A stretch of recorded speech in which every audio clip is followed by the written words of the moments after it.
एक अनाथ बच्चा रोज गांव में रोटी मांगता था। एक दिन भूख की शद्द से वह बेहोश होकर जमीन पर गिर गया। तभी एक दरवेश बाबा जी वहां से गुजरे। उन्होंने उसे उठाया, खाना खिलाया और नरमी से कहा, माँ की दुआ कभी खाली नहीं जाती, तू हर रोज सच्चे दिल से अल्लाह से मांग। बच्चा उदास होकर बोला, मेरी माँ तो मर चुकी है। बाबा जी मुस्कुराकर बोले, माँ दुनिया से जा सकती है, लेकिन उसकी दुआ अर्श पर महफूज रहती है। कुछ ही दिन बाद एक अमीर और शफकत से भरी औरत रेगिस्तान के रास्ते गांव आई। वो वही औरत थी जिसे बच्चे की माँ ने मरने से पहले अपने बेटे की बात बताई थी।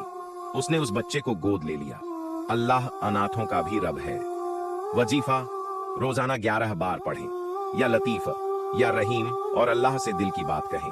अगर इस कहानी ने आपके दिल को छू लिया हो तो इस स्टोरी को, इस चैनल को और इस सफर को सब्सक्राइब जरूर करें। क्या पता आपकी एक क्लिक किसी अनाथ की दुआ बन जाए। दुआ कभी जाया नहीं जाती।